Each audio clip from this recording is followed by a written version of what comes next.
Ito ang DWD 1134 kHz.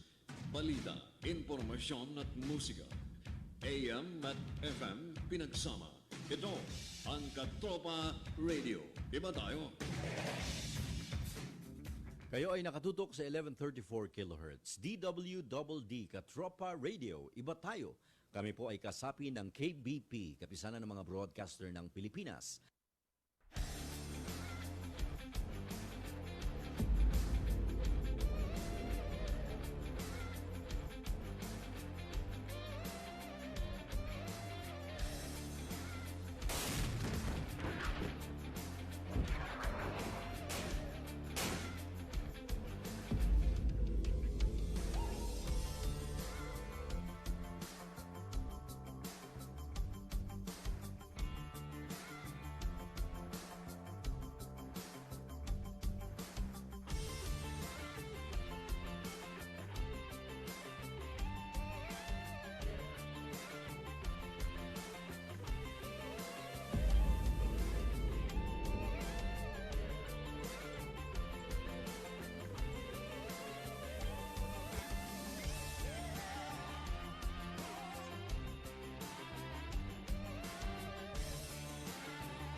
Sa umaga, ngiti ko'y masaya.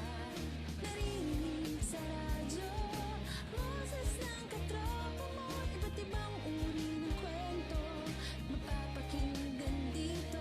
Sa Luzon, Visayas at Mindanao, pati sa buong mundo. Makinig na sa katropa, dito di ka mag-iisa. Makisaya, makibalita, makiawit sa musika. Sabay-sabay at sama-sama tungo sa pagkakaisa. The best at bida ka dito sa Katropa Radio. Iba tayo. Ito ang DWD 1134 kHz Katropa Radio. Iba tayo. The opinions expressed on the radio program by the host, guest, and call-in listeners or chatters are solely the opinions and responsibility of the original source who expressed them. They do not necessarily represent the opinions of the station DWD Katropa Radio, the CRS-AFP, and the AFP in general. Viewers and listeners are urged to use their own discernment to draw their own conclusions.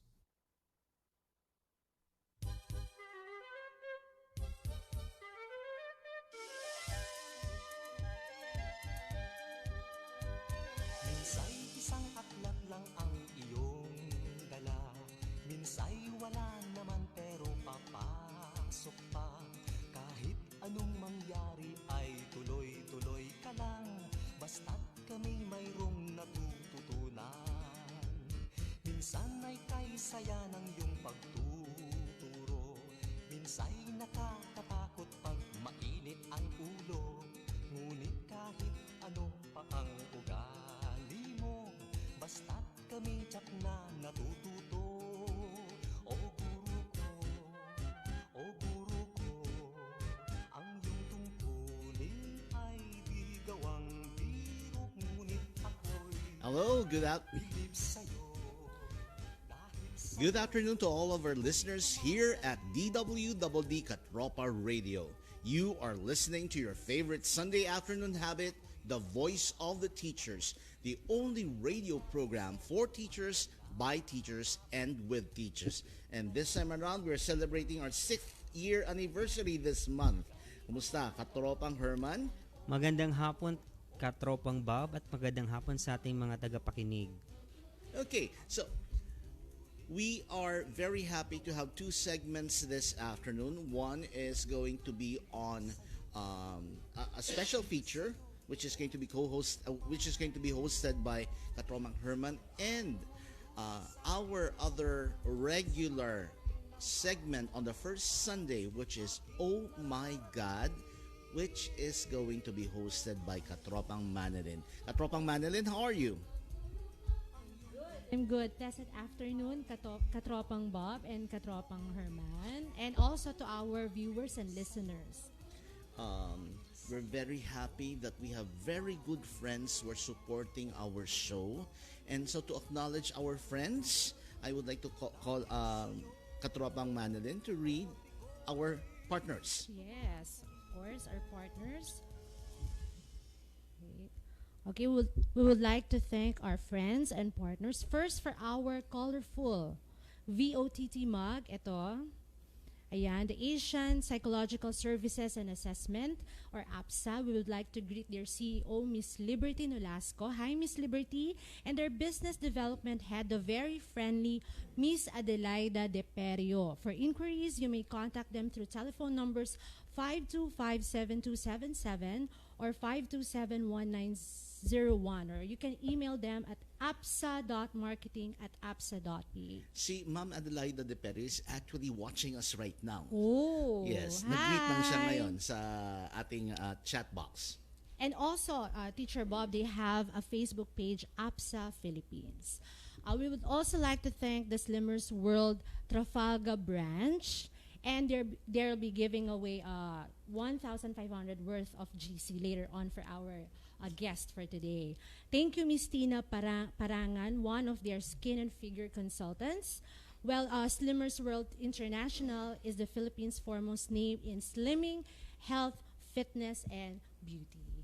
Ayan. We also like to thank Breeze Style for giving away mini notebooks and specially designed bag tags to our VOTT guest for today. Also, they also provide services such as photo booth, events, souvenirs and giveaways, sweet treats and dessert buffets, lights and sounds, event singers, musicians, event hosting.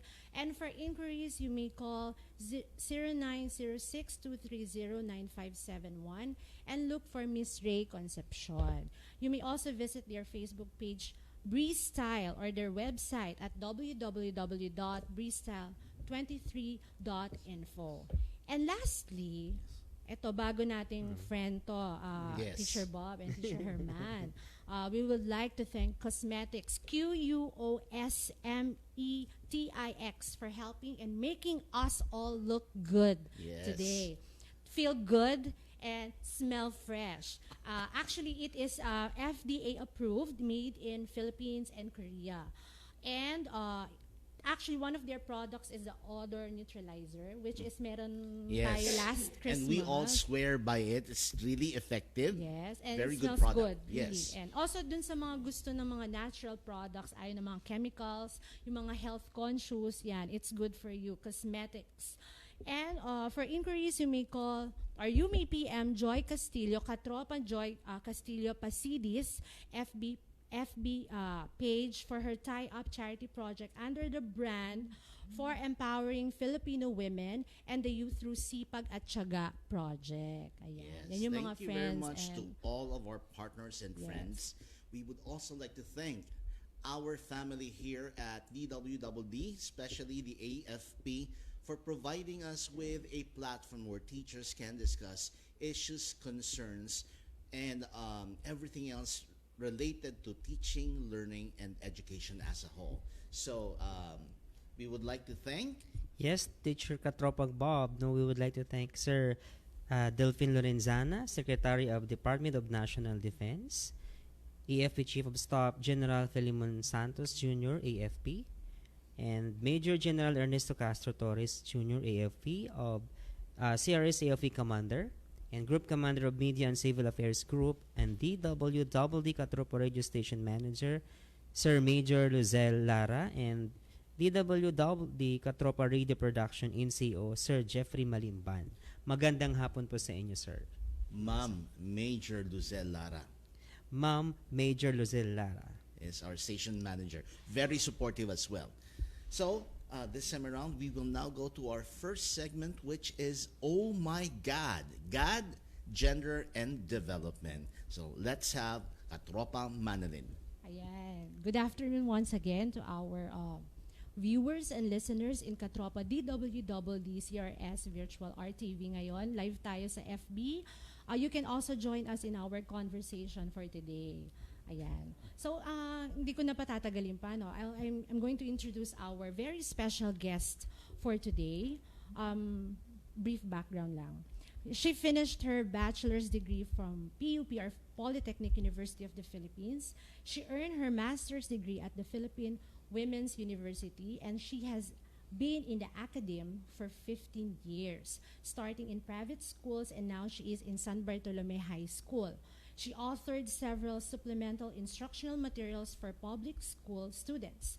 She is an advocate, of course, of gender equality and has been invited by various organizations and institutions as speaker on GAD issues and topics, as she is one of the gender and development focal persons in Quezon City. Of course, no other than the very promising, smart, and beautiful inside and out, Miss Pinky Roduta. Yes. Sorry. Ayan. Good afternoon, Miss Pinky. Hi, good afternoon, Katropang Manilyn. Manilyn. So, yes, thank you for inviting me here. It's an honor and privilege to be part of your program. Wow. Actually, excited na ako ulit because I have here my segment. But before we start, ma'am, no, I would like to know, how do you become part of GAD here in Quezon City? Okay, so I became part of Gender and Development Quezon City when my school head noticed that gender equality has been my advocacy.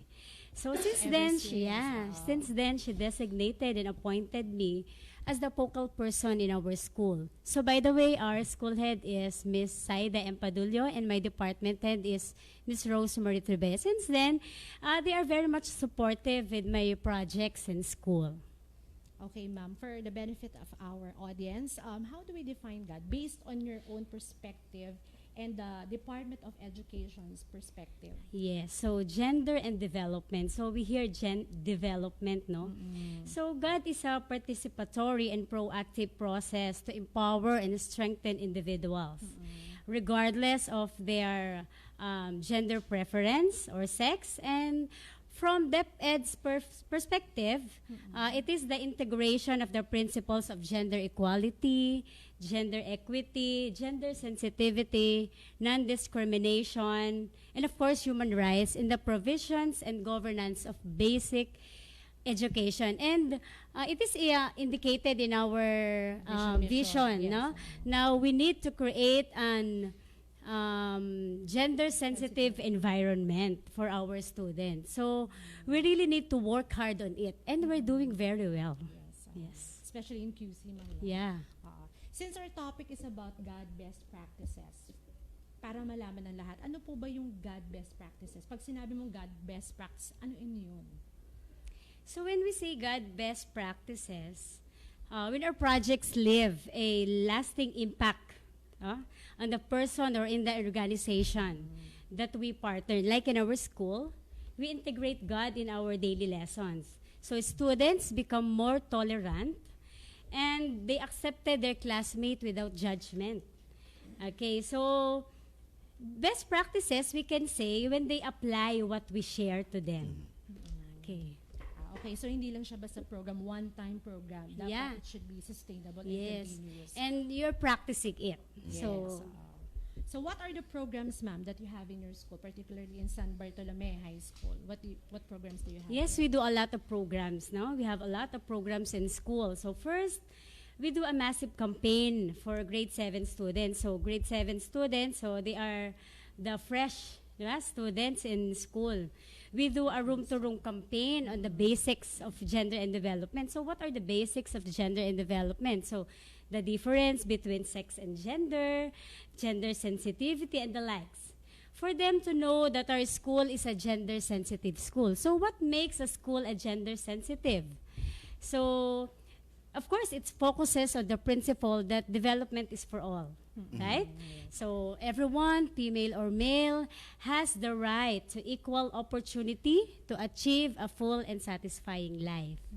Okay. So those are for the students. Yeah, those are for the students. So, and also we are using gender neutral or gender fair language in everyday teaching. Yes. Okay? So, Instead of using chairman, we use chairperson. Or chair. Yeah, okay, chair. It could be chair. So that's gender neutral language, and they are used to it now in our school, our students. Na-practice na nila. Yes, was there a particular event in which yung school ninyo really did massive review of your curriculum and even the lessons to make sure that you practice gender fair language? Yeah, in our division in Quezon City, we do write shop. Yes. Yeah, we do write shop, and then we For evaluate. every subject Yeah, area. every subject. We evaluate the books, the textbooks that we are using. And then we found out then that it's still a lot, no? Yes. There are a lot of things to...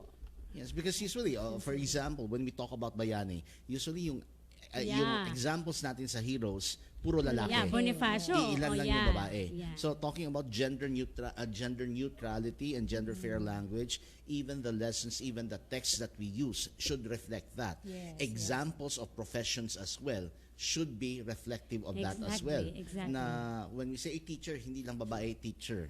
Because it works in the Yeah, minds yeah. of the students, yung mga mag-aaral na once na condition sila na itong profession is usually the profession of one particular gender or sex, nakukondisyon din yung kaisipan ng mga bata, ng mga tao, na this particular profession is most likely para sa ganitong sex lang. So, balance dapat. Okay. Yeah. We do, like for example, in school. So, how many years ago, so we started, no, sa lesson plan, male and then female. So, we're not doing that to, ngayon sa school. So, random, na siya, parang wala nang male, wala nang female, it's mixed already. And aside from that one, I think this time around, ang nangyayari is that people are now, teachers are now de-emphasizing yung concept ng ang ama, ang haligi Yes. ng tahanan, ang That's ina, gender ang balance. ilaw ng tahanan. Na de-emphasize na yan. Because yun na nga, we're also conditioning the minds of the children na ang ama talaga, kailangan talaga yung haligi. And if you don't do that, kung nanay yung nagtatrabaho, yung tatay ko pala is a weakling. So that also has a psychological effect sa mga bata. Yes. Yeah. Magkakaroon So- din ng confusion yung bata. Ano ba talaga? Parang ganun. diba? It will fall under gender bias and gender stereotyping, and that is one of the gender issues in gender and development. So yung gender stereotyping and gender bias. Miss Pinky, meron naman ako gustong i-clarify naman kasi sabi niya kanino is inclusive na nga yung gender and development doon sa curriculum ng mga bata. Yes. Una kong tanong ay, usually anong level siya naka-include? And also another question, dalawa talaga agad, no? Oo. And ikalawang question naman, ma'am, Miss Pinky, no? Yung tungkol naman doon sa training naman ni teachers, ng mga teachers. Kasi syempre kailangan, di ba, pinapractice yun eh. Personally, dapat magaling din sa kanila eh. So, yun nga, yung first tanong ko, anong level siya sa school ninyo ini-include? At saka yung isa naman, how about naman yung training naman ng mga teachers para sa pag-implement naman ng inclusion doon sa lessons nila? Okay, thank you, Katropa Herman. So, first question, no? So, grade 7, ang umpisa namin ng bata, grade 7. So, but, based from my seminars na I attended, so, may mga elementary teachers din kaming mga kasama. So, definitely, sa elementary pa lang, talagang binabago na natin yung culture. Na-orient na, may awareness na yung mga bata tungkol sa pagbabago o yung gender and development. And when it comes to trainings and seminars, super full blast ang support ng ating Division of Quezon City. Diba, nakita niyo naman ang ating mayor, ang ating so talagang pag may issue regarding gender and development, talagang hindi pinapalagpas. So, mga trainings, napakarami. So, kaya makita natin na sa QC, alam lahat, aware, no, ang mga bata, pati ang mga teachers, kasi meron silang massive campaign about gender and development. Quezon City is very progressive. In fact, na-reflect niyan sa mga ordinances, mga programs, Exactly. mga programs ng city. We have, in fact, Pink Festival, yung sa film. What, Oh. yung sa film. And then we also have ordinances na kailangan mga buildings should also be adjusting to society na meron na yung mga comfort rooms. They already have requirements for the comfort rooms na kailangan it should not only be male, female, but we also have, let's say, neutral comfort rooms. They have been provided already. Since I've heard, Ma'am Pinky, that you're part of an organization, which is the Rotary Club in San Bartolome, no? Do you involve NGOs or other organizations in your projects in your school? Okay, yes, no? Our And family, how? Our family is an active member of Rotary, including my kids, my husband, very supportive. Actually, the Because president. yeah, of my Rotary husband Club is in the San current Bartolome. president of Rotary Club of San Bartolome. And in all our meetings, as well in our documents, minutes, or communications, we see to it that we are using gender fair language. Yeah. Syempre, we need to start from within. When our club members get used to it, it radiates outside the club. So meaning, members would begin to use gender fair language at home, in school, or in their places of work. So we make it a point na whenever we have this meeting, so we use gender fair language. And very supportive, na maganda ang feedback nung, ganito pala, oo nga no, dapat ganyan na pala yung ginagamit natin nowadays. Pero syempre, di ba sa mga projects and programs, hindi siya talaga smooth sailing, no? Minsan may mga challenges din. So, Ma'am Pinky, what are the challenges that you've experienced dun sa pag-put up, pag-promote ng God sa school niyo? Yeah, no? Hindi yan maiiwasan. Of course, we sometimes receive not so good comments, mostly from people. Okay, so Even other teachers, ma'am, di ba? Yung mga traditional So teachers. what I did, for me, it only encouraged me to do more and educate them. So it's just about educating them and encourage them to imbibe, diba, the good, the positive impact of gender and development.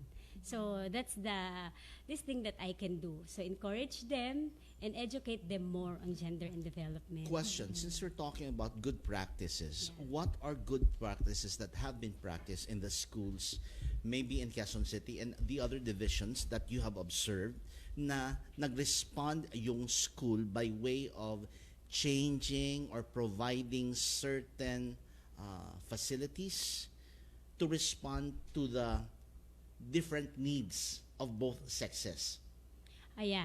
Like we are, meron kami ngayon pinapatayong building, no? And then I proposed to our principal na magkaroon kami ng neutral restroom.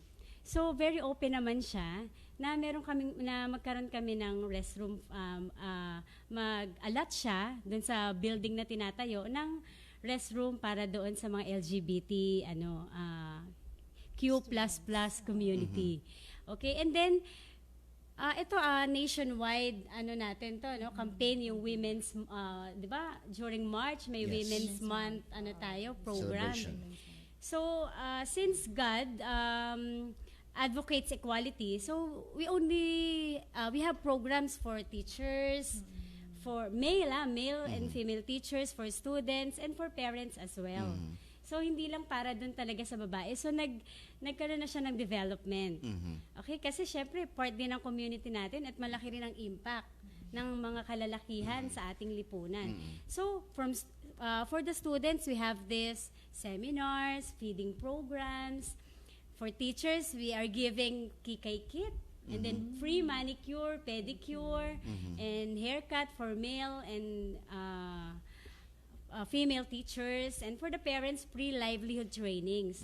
And then, we are inviting our stakeholders to be our sponsors and take part in our activities. So, yung involvement nila, ng community, ng stakeholders, in our school during Women's Month celebration, so napakagandang effect. Lahat nagkakasama-sama. Yung concern ko lang is that you mentioned yung mga giveaways na Kikay Kit and so on. This could be cosmetics only, but when we talk about programs talaga na institutionalized, I think one of the things that we should look into is the provision of the needs of girls Yeah. in our schools as yung needs ng boys. For example, when it comes to the restrooms, the females usually would require clean water.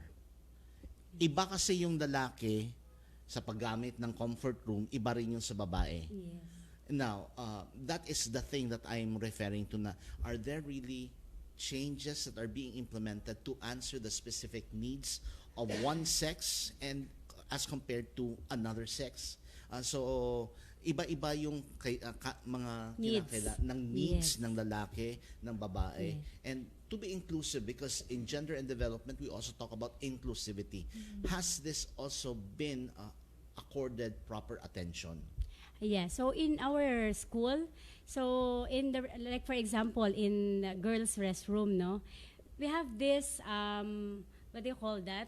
And then, nakalagay doon yung mga napkins, tissue, yung mga needs nila. So, yung nilalagyan ng 5 peso Yes. coin.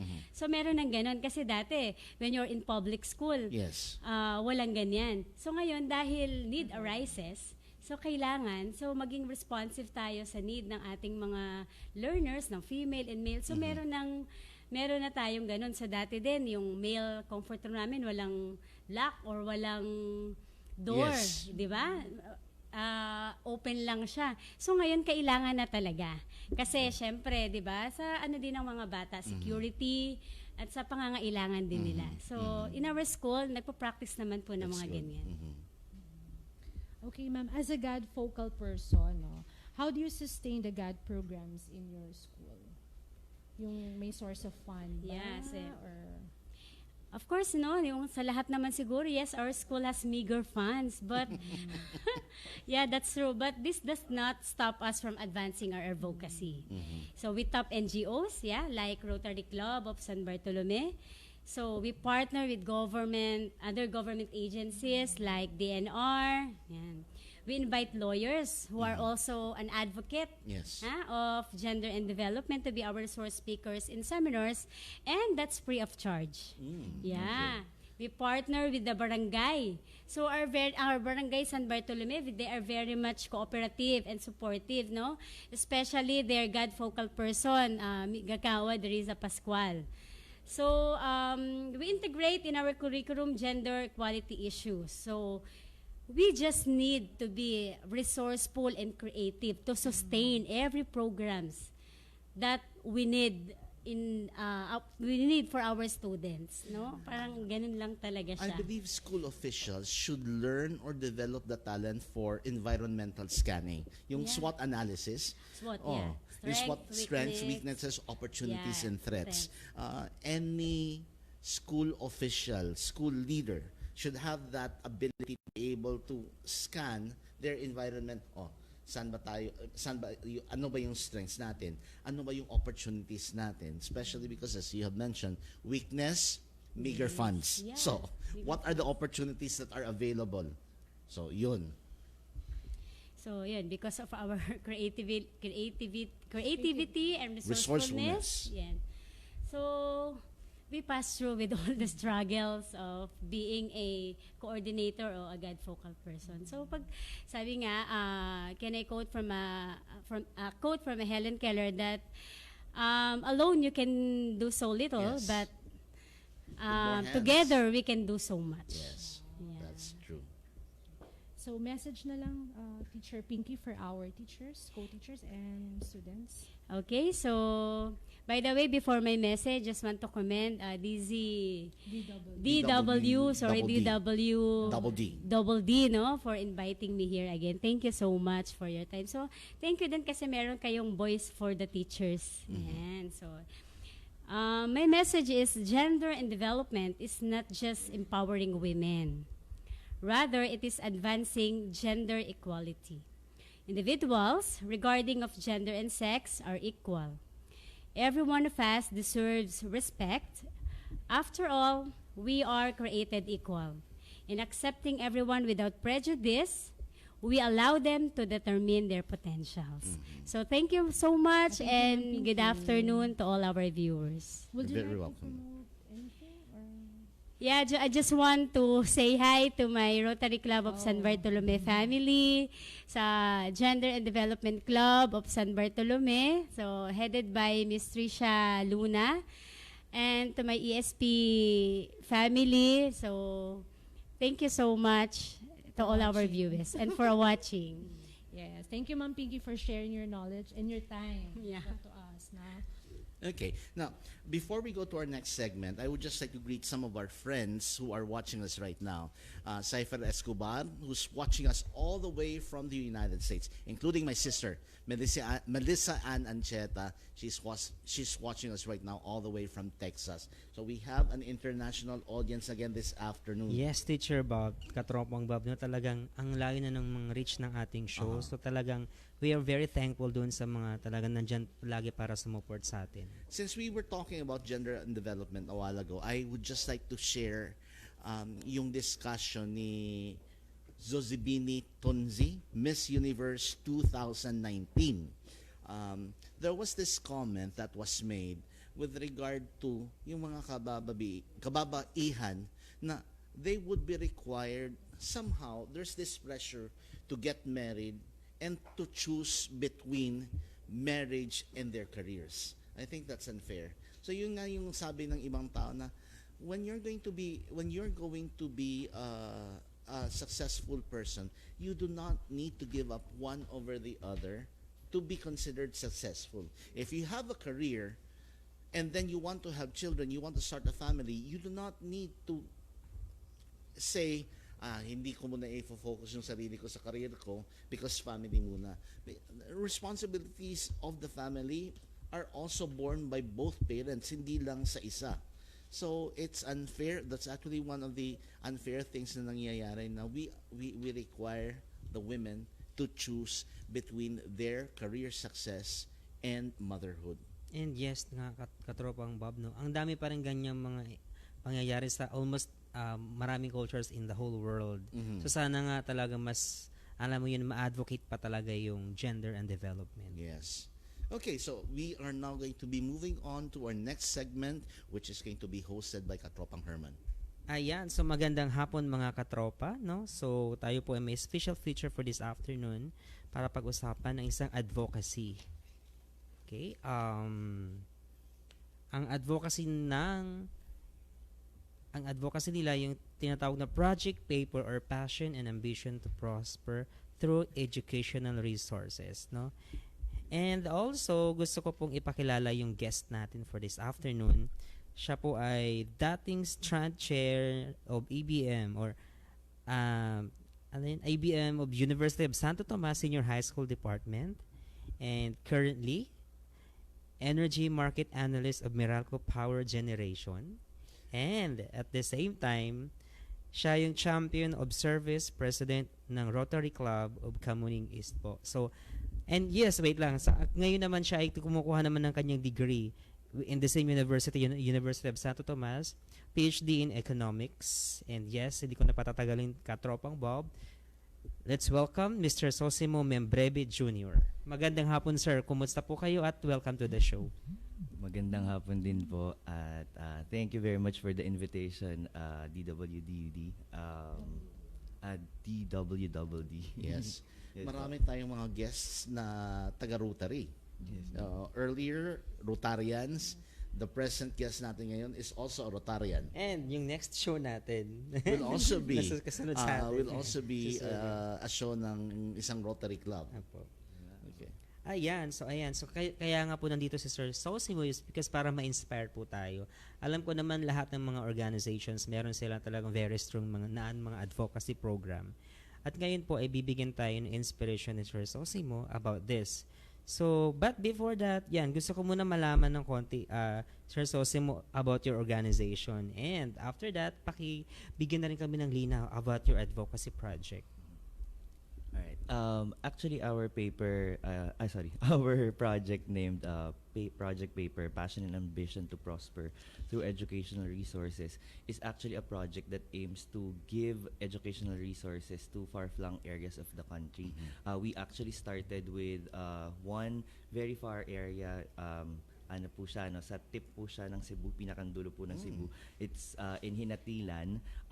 Bakit po, if you will try to look at it, bakit po educational resources? Kasi po, one of the biggest problem of that area is not necessarily, di ba yung iba po ang problems nila probably is, ang tawag dito, halimbawa, siguro kulang ng facilities, ganun. Pero dito po sa mga schools na to, ang kulang talaga sa kanila is educational resources. Like some students does not have pencils, they do not have notebooks. So ibig sabihin, they are not encouraged to go to school because in the first place, they do not have the means or Walang gamit. they do not have the resources para po makapag-aral. So if you kung tatanungin niyo po, di ba kapag halimbawa ang mga bata, walang resources, wala bang tumutulong sa kanila? Meron naman. Ang problema nga lang kasi, pag dun sa mga rural areas, hindi kasi, halos karamihan sa kanila is walang access to educational resources. Like for instance, paper, pencils, and the like. So, nandito sa newsletter na binigay ko sa inyo, no? Last July actually, we went to these areas and we actually gave them papers, pencils, and the like para yun nga sabi nga namin para kahit papaano ma-encourage sila to go to school. But actually this project paper has a series of we start with the educational resources. Later on, we are hoping na meron din kaming ibibigay sa kanila na other resources such as books because there at least dun sa pinuntahan namin ng lugar, it's in Barangay Anaw, that is in Hinatilan, Cebu. Wala po sila talagang library. Wala po silang access they do not have a library. Walang signal. Yes. So, making it really difficult for them to be encouraged going to school. I am just reminded of another group na parang suki din natin dito, the Pink Women on Fire, if you would remember, na sila pumupunta din sa mga kasulok-sulukan ng country natin. And they partner with other organization para maihadala yung Yes. help nila. Yes. Like mga mountaineers, like that. So, Project Paper also does the same thing, but they are also expanding. Aside from notebooks and pencils, you're also going into, let's say, books and other facilities. Yes po. When did Project Paper begin? Actually, the project paper, yung po mismong plano for the project paper started last June. And then, dun po when we had, kasi po sa Rotary, we have plans and programs that we are presenting to our governor. So, it started when we, actually, yung conceptualization po siguro, it started nung January.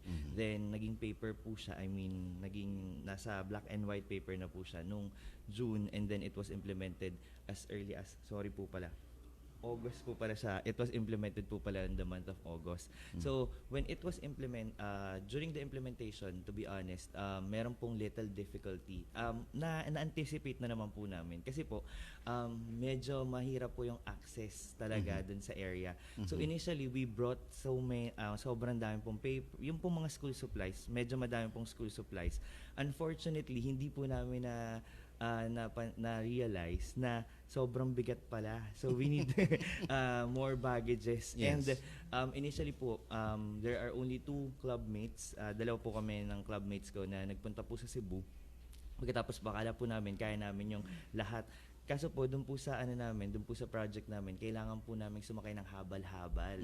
Kasi po, it's from Cebu City, it's 7 hours from Cebu City, and then 45-minute habal-habal ride. So, yun po, although nagkaroon naman po kami ng ocular visit, although we did not anticipate that these things would happen, yung pong start niya talaga, kasi po before, meron po kasi talaga, kaya nga po passion and ambition to prosper. Kasi po ambitious po talaga siya, medyo ambitious po yung start niya. Kasi we started po by trying to look at the areas in the Philippines with the highest magnitude of poverty. Okay. And Talagang based on Okay. demographics. I wanted to ask that question, although yung first question na gusto kong itanong was, what was that germ of an idea that started the ball rolling sa project paper? But the other thing which I also wanted to ask is why in Cebu, of all places? Na parang kung ikaw, you're a club, Rotary Club, yung immediate community mo usually is going to be that's your market, that's where you operate. But why in Cebu? And somehow you answer that. One of the answers I'm quite sure is because you also looked at kung ano yung highest incidence of poverty. Yes po. Okay. Is there any other reason why you also opted to go to other places instead of serving your immediate community? Actually, project paper po kasi has a series, no? Meron po project paper 1, paper 2, paper 3, paper 4. Although yung pong yung na-implement pa lang po is 1 and 2, and then we are about to implement project paper 3, which will be in Quezon City po. For project paper, for the initial project paper, ang gusto po kasi talaga naming mangyari sana is to reach those areas na alam po namin na walang access for educational, yung mga educational things. Kasi po, the way I see it po, other areas, like for instance in Manila or in Quezon City, they have, kumbaga, there are people who are having a hard time studying because they lack these things. Pero meron pong help na dumadating. What we wanted po as a club, and I personally po, what I wanted, para po siguro mas mabigyan ng chance yung mga tao or para mas maengganyo sila mag-aral is to reach out to them. So, yun po talaga yung motivation, to reach out to yung at least kung bakit po dun sa malalayong areas. Kasi po, we want to reach out. We want to encourage them to study, harder, something like that. Katropang Bob, meron lang akong medyo curious na tanong, no? Yes. Pag nung nag-visit kayo dun, Sir Sosimo, no, sa lugar dun sa beneficiaries ng programa, ano pa yung mga napansin ninyong iba pang mga needs or unique needs na nakita ninyo na, sa susunod yung or phase 2 ng project sa lugar na yon, at least maibigay rin yung tulong sa kanila?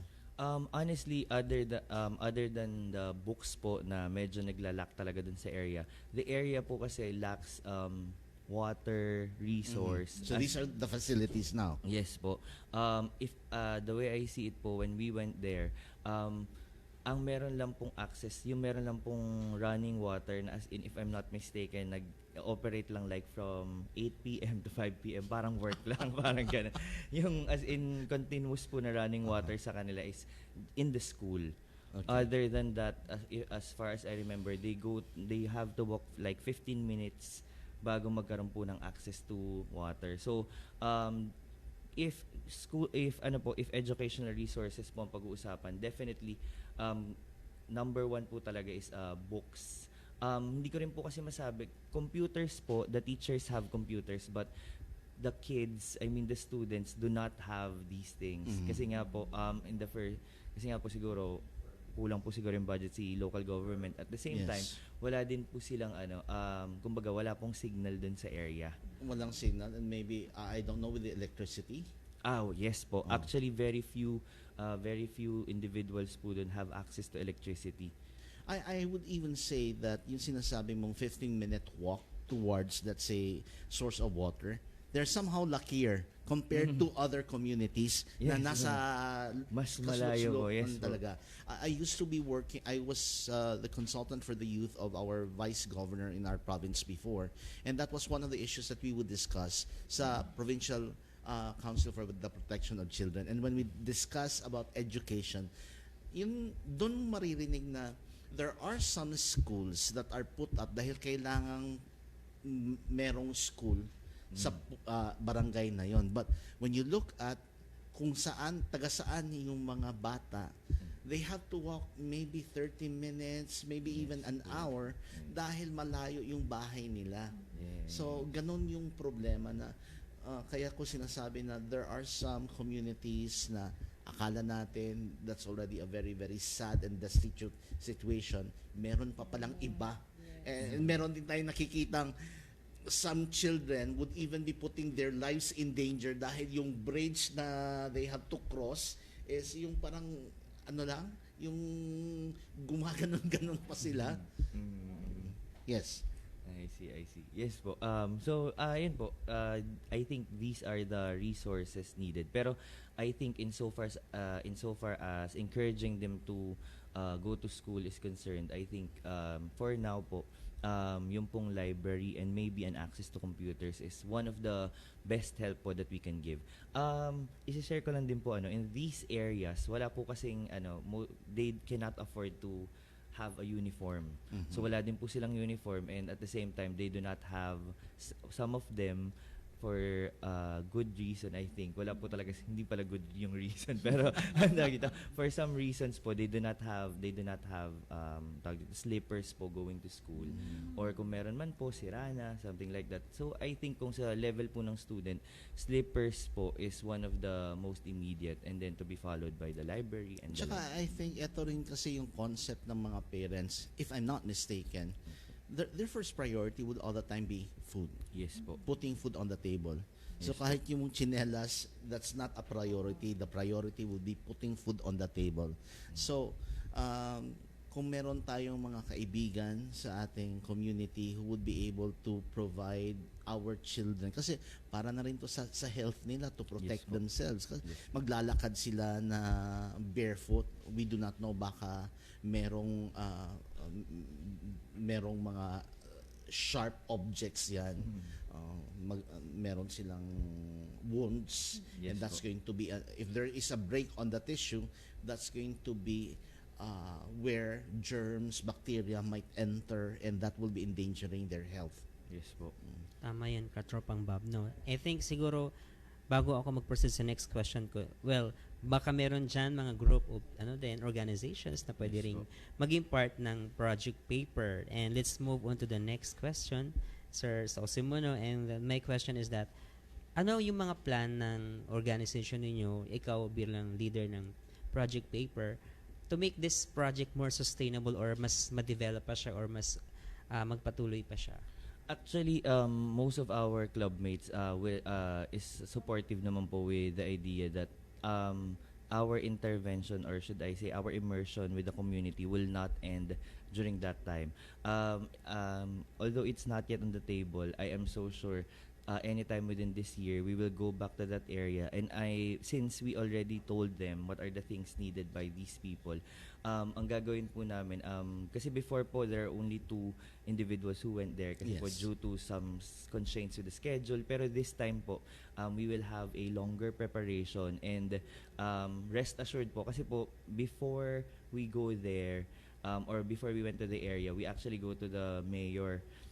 Parang 3 times po kasi kami nakapunta doon. Nung first 2 visits po namin, we were not able to meet the mayor kasi siguro po natataon na pag nandun po kami, meron meeting sila dito sa Manila. Pero nung pong last time po na nagpunta kami doon, the mayor told us na pwede daw po naming ipa-deliver yung mga goods na ibibigay doon sa area via LBC or through LBC. Pagkatapos po, kami na lang yung pupunta doon. So it will be easier for us. Okay.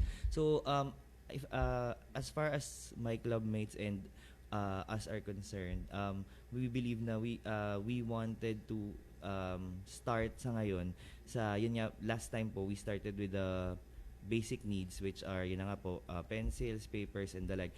Then next time we will try to give the books. We are hoping also sana na before yung, di ba po, every June merong Brigada Eskwela, we can also go there and try to put something on the table. Like, ngayon lang, before this interview po, actually, meron na po talaga nag-pledge po ng books, educational books, or meron na rin po nag-pledge ng encyclopedia.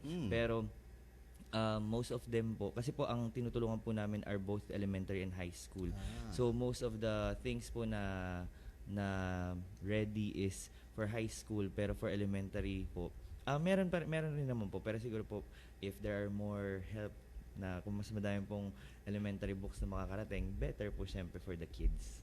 I just have a question. Yes What po. if you're a non-Rotarian? Non-Rotarian, yes Oo. po. But if you want to join the project paper, Mhm. pwede ba yun? Is it possible? Yes po. Actually, other than project paper po, we have several projects po talaga in Quezon City and also in other areas. Like before po, meron po kaming project sa Cotolengo. We are helping yung po mga abandoned children with special needs.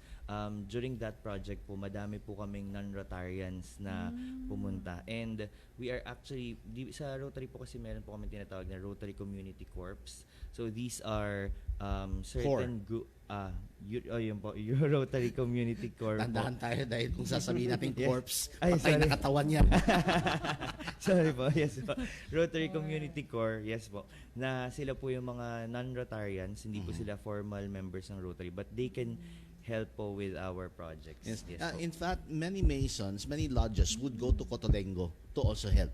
Yes po. Yes. Ayan. Yes, So, well, ang isa ko pang gusto ko itanong po dyan, kung babalikan nyo po yung conceptualization ng project paper, ano talaga yung nagbigay sa'yo ng inspiration at ito ay naisip mo maging advocacy? Honestly, meron po kasing, I think you mentioned po earlier, we are, nagtitake po kasi ako ng PhD ngayon in economics. So, meron po kasing, it started po, on top of my head, yung po sa kay Amartya, it started with the idea of Amartya Sen, which has something to do with the book entitled Development as Freedom.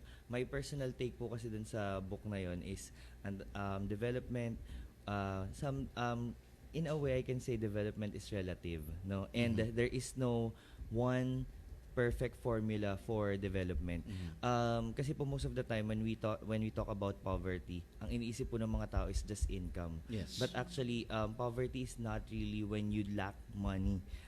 Personally, I believe that poverty is the lack of access to, ang term po ni Amartya Sen dun is lack of, I forgot yung term, pero the lack of yung pong mga access po natin to Opportunities? yes po, yung pong lack of access po natin to opportunities, ganun po. So, if there is a lack of opportunity, if there is kung sakasakali pong naglalak yung opportunity ng mga tao, then pero let's say, for instance po, madami pong mga opportunities na nandyan, pero wala silang pera. We cannot say that they are poor. Yes. So, it started po talaga with that development as freedom.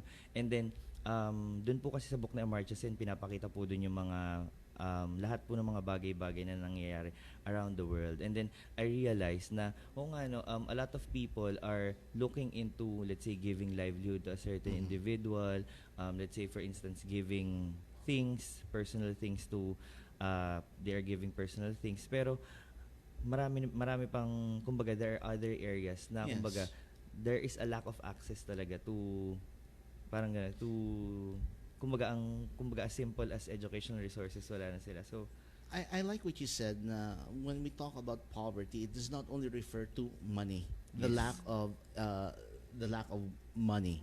Kasi there are a lot of people who may have money but they are spiritually impoverished. yes po. They are spiritually corrupt.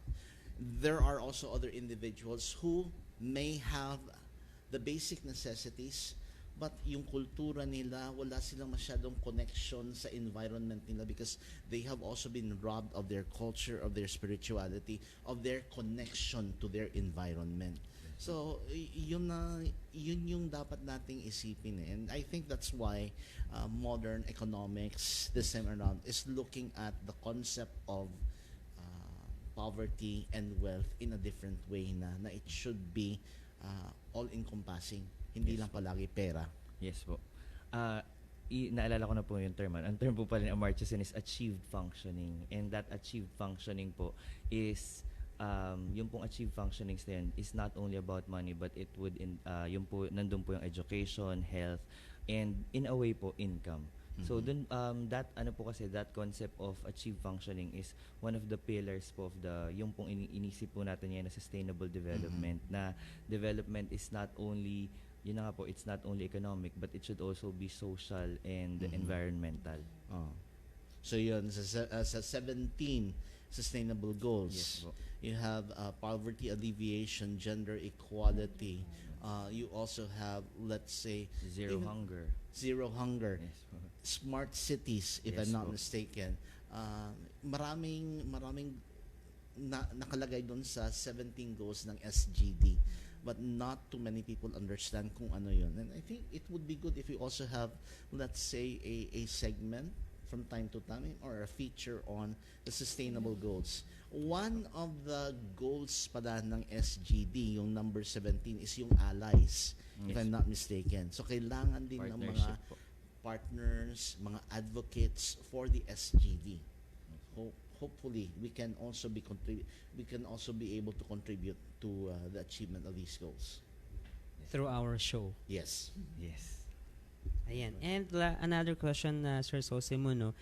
Can you tell us naman kung sino ang naging somehow naging part ng team mo in doing this advocacy? Actually, all our club mates po talaga, no, I believe all our club mates did their part in achieving the project paper po, ano. Kasi po, other club members, they give out money. Other members, they give out their personal input. When I say input po, yung po mga ideas po nila, yung mga bagay po na kailangan naming i-prepare before we go there, yung po mga basic policies that we need to do, yung po mga yung mga lahat po ng mga kailangan naming ma-encounter bago po magsimula yung project. So, I personally believe that this project po is, kumbaga, this project will not happen without the help of all our club mates. And of course, the support din po of the local government unit. Because when we went there, it's in Hinatilan, Cebu po. The barangay chairmans, the mayor, and all the staff of the mayor is really welcoming. So I think this project paper will not happen without the help of without the support of the entire club as well as the local government unit there. Okay. And in terms of delivering the service or the help to this particular community, usually kasi may mga partners din ng isang advocacy project. And ang tanong ko dyan, ang sunod kong tanong, just in case mayroon kayong need na partner na NGOs, ano yung profile na kinakailangan ng iyong team? Magandang tanong yun para masustain natin yung proyekto. Yes po. If there is an NGO po na pwedeng makatulong sa amin, I believe this is the NGO who has a genuine desire to po to ensure quality education not only here but also in far-flung areas. I think this should also be an NGO na meron din parang kumbaga concerned din po sa hunger and poverty in a certain area. Kasi po, personally, other than educational resources, one of the very evident need po, in some areas po na walang masyadong puno, wala pong masyadong arable land, is yung po talagang food. But Rotary is also an NGO. Yes po. Siguro mga businesses that may be aligned with their objectives. Opo. Anyway, yung CSR nila po. Anyway, it's almost 2 o'clock. We only have less than 3 minutes to go. So we would like to take this opportunity once again to thank the AFP for the platform that is provided to us teachers, where we can discuss issues and concerns related to learning, education, and teaching. We would like to thank the Secretary of the Department of National Defense, Secretary Delphine N. Lorenzana, the AFP Chief of Staff, General Fidimonte Santos Jr., CRS AFP Commander Major General Ernesto Castro Torres Jr., Group Commander of Media and Civil Affairs Group, and DWDD Catropa Radio Station Manager, the very friendly and beautiful Major Luzelle Lara. The ever-friendly Sergeant Jeff Malimban, the DWDD Catropa Radio Production NCO. Thank you very much for your support. And also our partners, we have cosmetics, 100% all natural, organic. We have Slimmers World, Trafalgar Branch. We also have the APSA, the Asian Psychological and Services and Assessment. And we also have Breezestyle. Thank you very much. Parting words? Well, I think para sa first segment kanina, let's help in promoting gender and development, and let's help naman sa ikalawang segment na matupad ang mga advocacies at para masustain po ito lalo. Ms. Manilyn? Siguro na lang, no man is an island. So we have to work together. Yun talaga yung pinaka-ano natin. We have to be together, to work together, and to achieve our goals. I would like to greet my friends from Pagadian City who are watching our show this afternoon. I would also like to greet isang katropa natin, si AJ Garchito Rena. He's watching us right now. My friends from Pagadian, Asuri Hawani Jr., Marianette Marcaban, Kuyang Ariel Miranda Castaneda, thank you very much for tuning in to DWDD Catropa Radio. In behalf of Dr. Ray Samson, this is your host, Bobby Ancheta. I'm Katropang Herman. Nilin Ligaspi Tilde. And we are the voice voice of of the the teachers. Ito ang DWWD 1134 kHz. Balita, impormasyon at musika. AM at FM pinagsama. Ito ang Katropa Radio. Iba tayo. Kayo ay nakatutok sa 1134 kHz. DWDD Katropa Radio. Iba tayo. Kami po ay kasapi ng KBP, Kapisanan ng mga Broadcaster ng Pilipinas.